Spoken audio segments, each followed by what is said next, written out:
ખેડૂતો પર માવઠાની આફત યથાવત. ઉત્તર અને મધ્ય ગુજરાતમાં 2 દિવસ ગાજવીજ સાથે વરસાદની આગાહી. આજે અમદાવાદ સહિત 5 જિલ્લાઓમાં પડી શકે છે વરસાદ.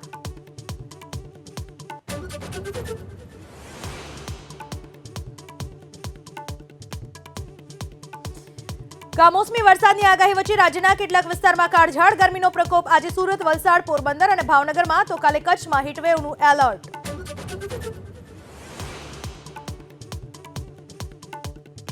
રાજકોટમાં બરફ બાદ આઈસ્ક્રીમ વિક્રેતાઓને ત્યાં મહાનગરપાલિકાના દરોડા. કેટલાક ઉત્પાદકોને ત્યાંથી લેવાયા સેમ્પલ.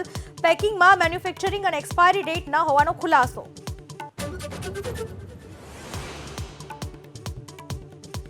ગીર સોમનાથના સમઢિયાળા ગુરુકુળના જનાર્દન સ્વામીએ બ્રેનવોશના આરોપને ફગાવ્યા.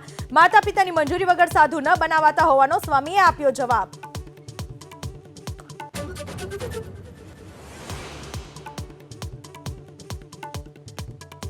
નાફેડની ચૂંટણીમાં ઘીના ઠામમાં ઘી.